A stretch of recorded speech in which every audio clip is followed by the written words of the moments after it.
Thank you for coming back to my channel. This is the final install I have to do on my Mustang to get it running. In this clip, I forgot to have this in the previous video, but it's me installing the Moroso 10-quart oil pan onto my Coyote, and I'll have a brief explanation in just a moment.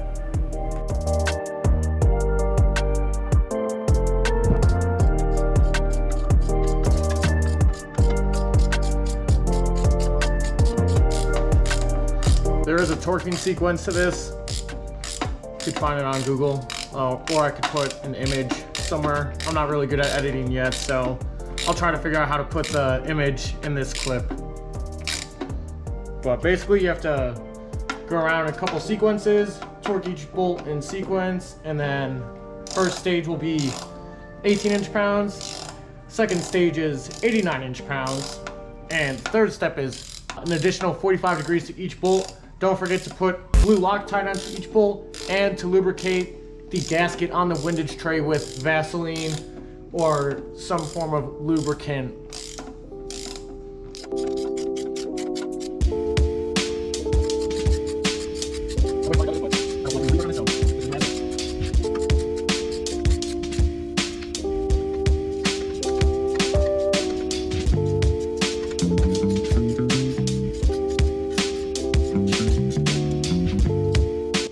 And you have to switch between 10mm for the standard small size bolts, and then for the studs, it's actually a 13mm.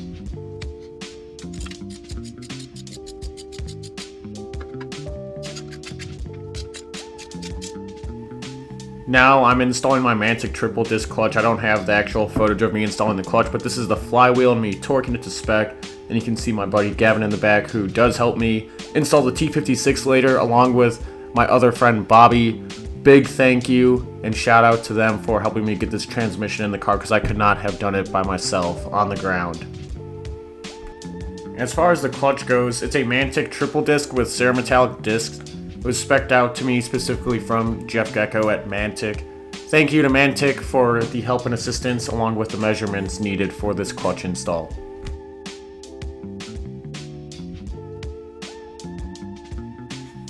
So at this point in the project, I get the motor in the car.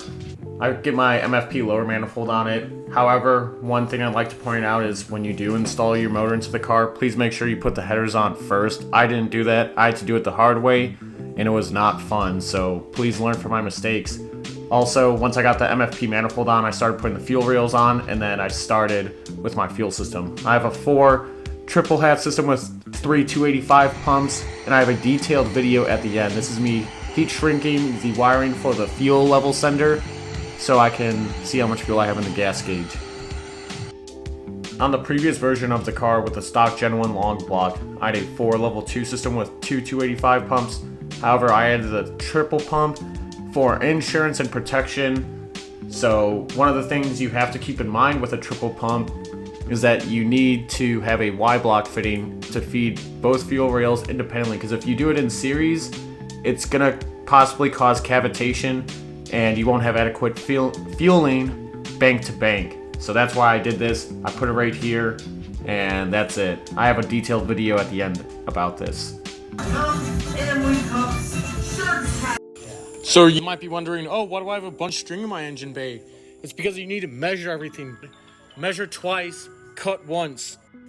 All right, y'all, I got this wired up. This is my Fore triple hat. I got the fuel level sender, or fuel tank indicator, whatever the fucking name is.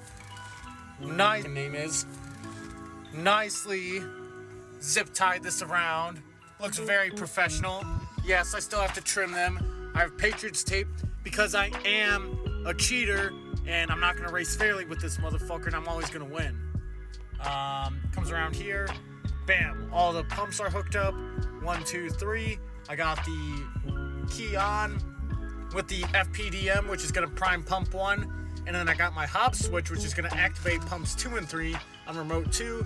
Battery and chassis ground are still connected, and then I got the Hobbs switch that runs all the way up to the front of the car, tucked underneath the trim, and then I got my ZT2 that I finished fucking putting in. So who knows? Who knows? Maybe this car will burn down. I hope it does.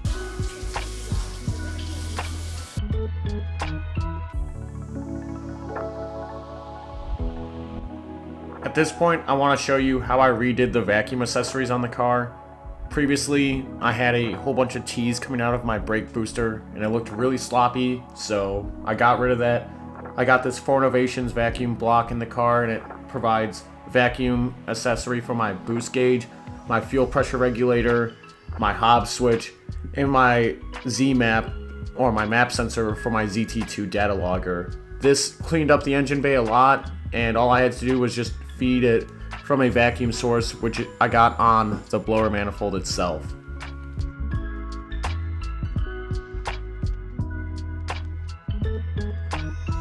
After plumbing the vacuum system, I wanted to connect my bowler harness. The bowler harness, you follow the directions, it's pretty straightforward.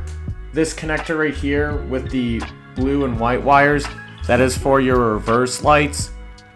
You have to wire both of those up with the two red wires and then solder and splice them together, and then you'll have your working reverse lights. If not, you won't. This also allows you to have the reverse lockout solenoid. You do have to go into the bowler harness though and change the output settings, which I had to reach out to someone about this, and there's a couple of other videos on it that are much better than this one. And you have to have the output at 36 for the pull string because of the T56, and then you have to adjust the speed ratio in the app itself to get the correct speedometer reading. So that's how you have to do it. And for the rest of it, you just cut off the connector on your old MT82, and then you wire the applicable wires as stated in the bowler harness instructions.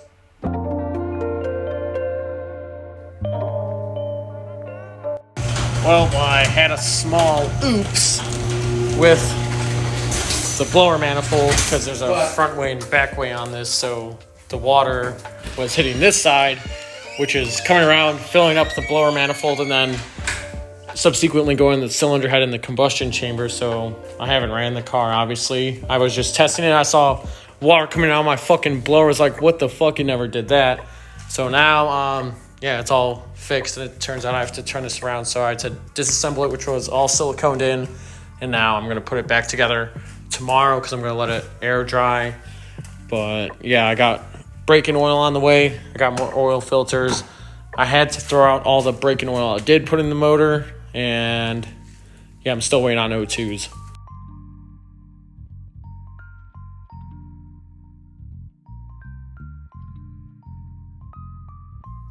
Ready?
At this point in the video, I've had the car running for about a week now. I noticed the valve cover kept leaking even though I replaced the gasket from it. So I ordered brand new GT500 valve covers from Coyote Direct.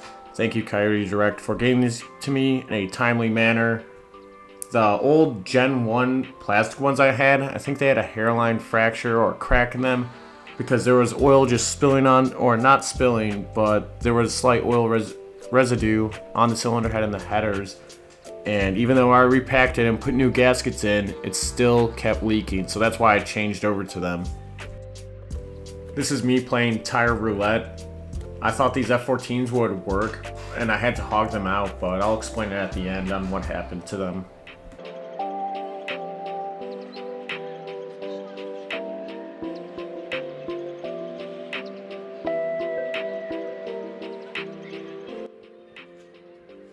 So I've had the car running for a couple of weeks now. I did experience a failure though. My blower snub did not like itself, so when I bought it, the threads, when I bought the VMP Gen 2R, some of the threads were messed up on this.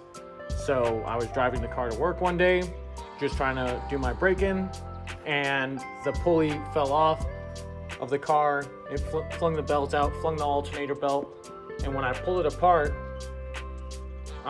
you could look and see the threading was ripped out on some of these. Luckily, I found the pulley wedged somewhere in the engine bay right here, and then I was able to replace it. So the VMP doesn't have a video on this, but to replace the blower snout, you have to buy the VMP Ultimate Pulley Removal Tool, or at least that's how I did it, because that's what they recommended. And basically what you do is you're gonna put it on to the snout, or what I did was I put my 6-rib 82mm pulley on there because I'm 10-rib now. I don't care if I damage this. So you basically put this pulley in the clamshell. I'm not gonna do it because that's gonna take too much time. And then you're gonna tighten down the bolts, which is gonna clamp it. And then you have this portion of the tool that goes on accordingly. You're gonna thread these in all the way. You have washers to prevent the bolt from getting pulled through with the tool. And then at that point, you're gonna start, you're gonna use this. Wait, use one of these bolts. So the bolt that threads in here, I'm pretty sure it's this one, the non-threaded one. Yep, you just thread that in. You do have to remove this trim on the blower. So you pop that trim piece out and then you start threading it in, and this is going to start inserting its way into the blower snout, and then it's going to pull the pulley off and the hub off. Remember, this is pressed in place, so it is going to take some time to work. Do not get scared if it starts making a little bit of noise. It's going to do that, and then it's going to pull it off effectively. To install the new pulley, it's very similar, except for, or no, it's not really similar. This is how I did it. I still had the clamshell on there when I did it. And then this tool, the other one they have, it has threads that threads into your snout. Lube it with anti-seize, of course. And then you insert it. And then you have this press bearing on there. And then once this bottoms out, you basically rotate this bearing just like how we did on the ATI balancer install. And it's gonna press that hub onto the supercharger. And then after that, you're good to go. You have perfectly working threads again, and you torque it 10 to 15 foot-pounds. And the important thing that VMP always stresses, even in their install instructions, is not to over tighten this. So I torqued it to 10 pounds. 10 pounds felt good. I felt like the juice was not worth the squeeze to go up to 15 pounds. So I left it at 10 pounds with blue Loctite on there to prevent it from coming off again. The next thing I want to talk about on my Mustang is the fuel system. On this car, I did a Fore fuel system. Previously, I had the Fore level 2 system with dual 285 pumps, ID 1300 injectors, and I ran both pumps hot. I upgraded it this time when I had the car apart, and I went to 3 285 pumps. I just take my pump out, the fuel hat, and send it to Fore Innovations. It did take a while for them to get back because they were relocating, but Lund Racing recommended this, and Alejandro Flores recommended it also, YDBT Amory, and I basically built it accordingly. So you have your float. These connectors are for your float in the fuel tank. Can't mess them up. it doesn't matter which way you have them wired, they wire the same. These are my pumps. I'm not gonna pull this, I will pull this apart. Damn. So I like to annotate which side is feed and return, even though it's located on the fuel head itself.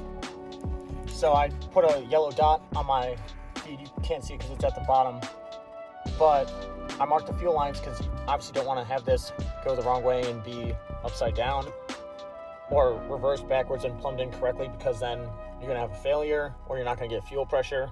Pretty aggravating. So just to avoid it, I like to label everything. So I'll talk about the plumbing in a second, but I'm going to talk about the wiring while we're in the car. So you have the pigtails for all three pumps. I did label them,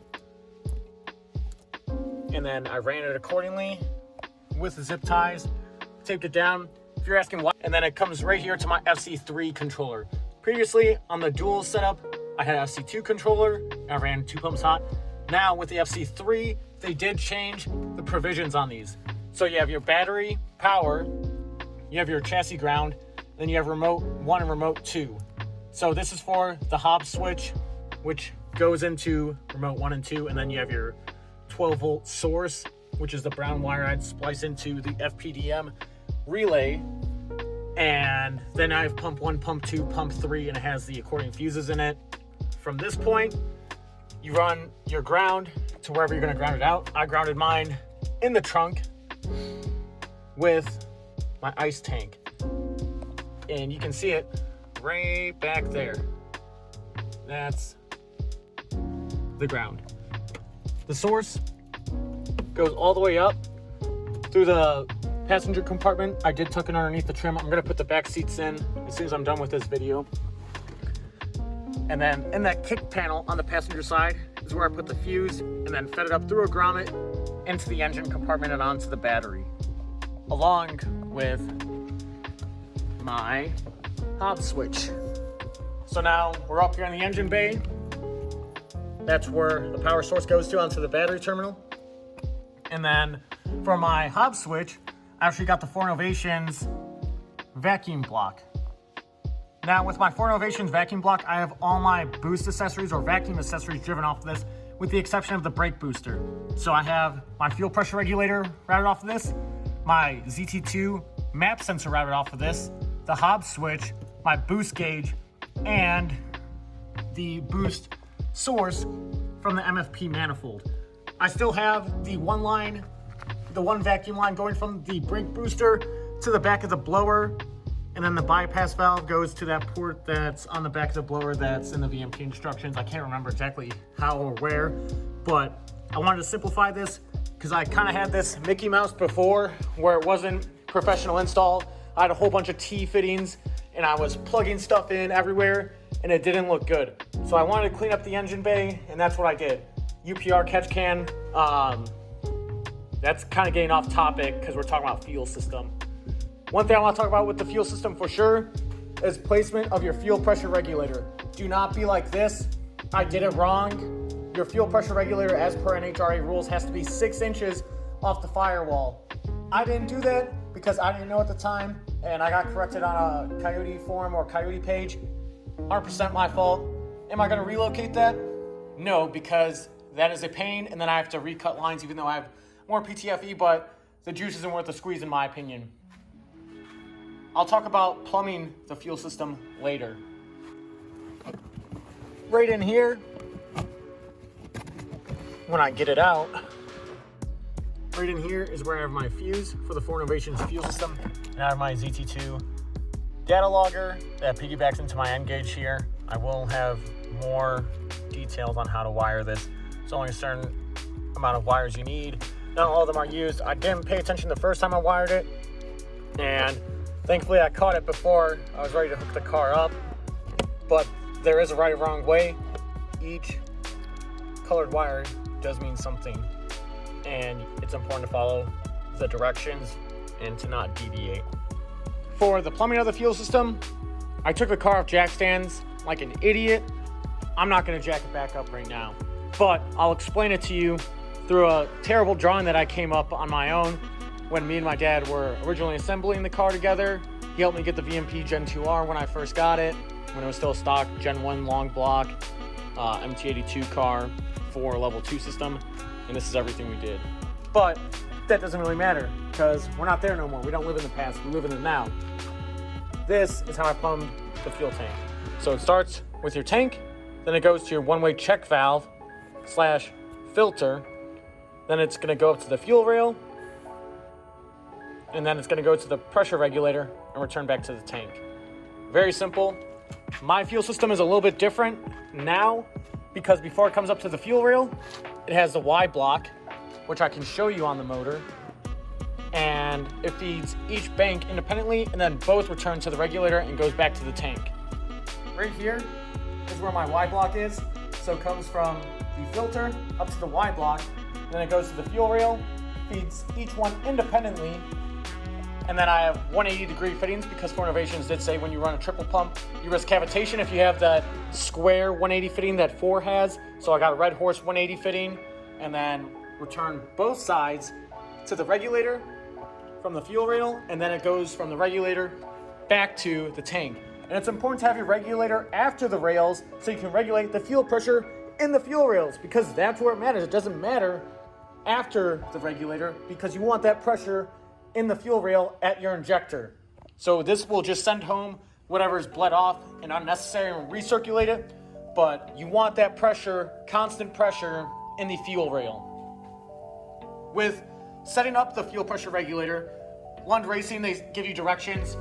You have it set at 55 PSI with no vacuum source, so you disconnect the vacuum source off your regulator, and you're gonna look at fuel pressure set at 55 PSI, and then you're gonna reconnect it, and it's gonna drop down to 45 PSI, and make sure you have, if you're a boosted car, you do the 1-to-1 boost reference on your regulator.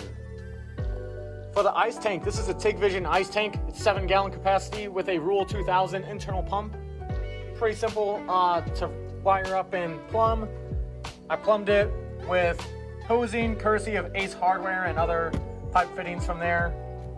It's what I had. I didn't want to do AN because it seemed like a pain at the time, so I just used what I had available to me. Obviously with this, you have a power and a ground. Ground stays back here, obviously, and then the power goes all the way up. And the way I ran it was I ran it to my fuse box right here, and I chose a fuse that would turn on and be hot with key on to make it simpler for me. I'm a very simple guy. I don't like overcomplicating things.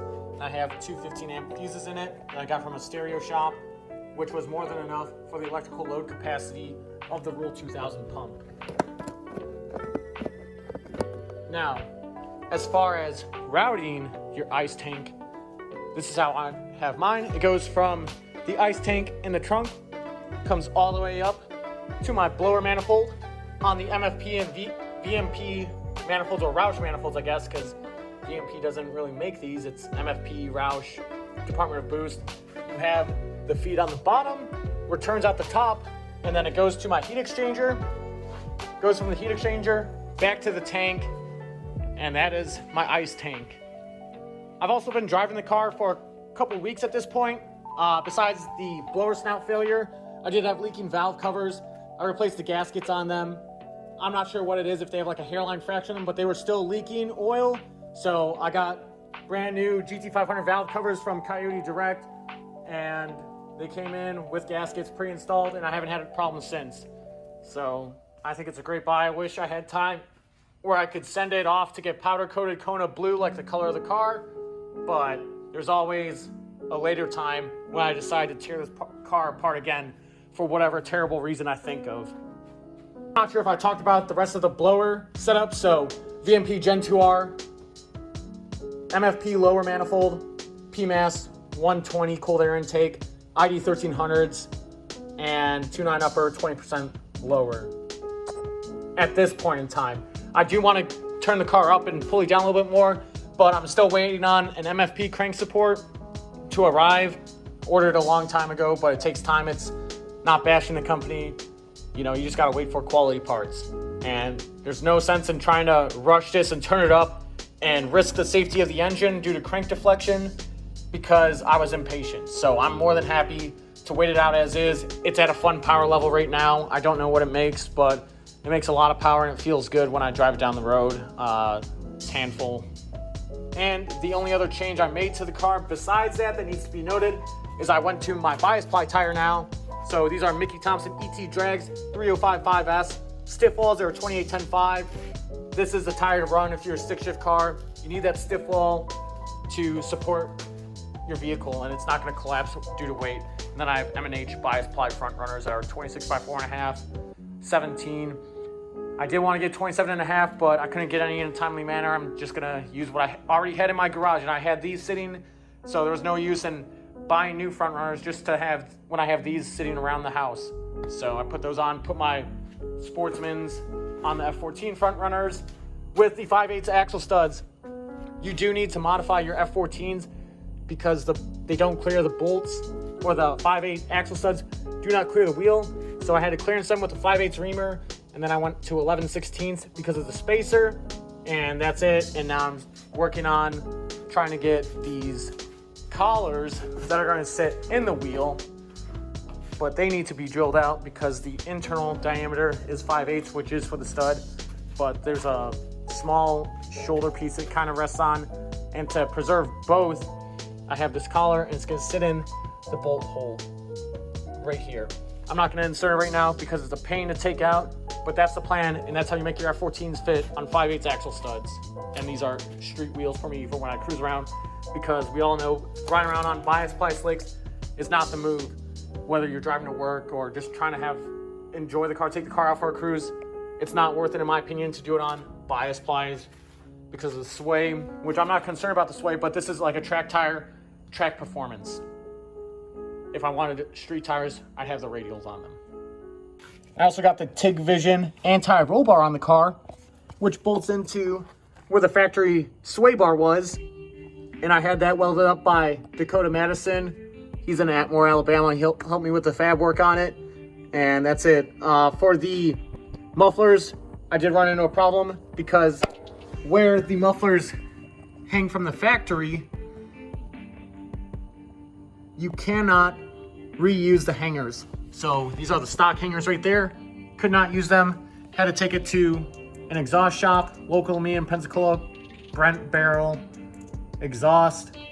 He welded this up and attached it to my anti-roll bar, not the part that moves, of course, the part that's mounted to the chassis.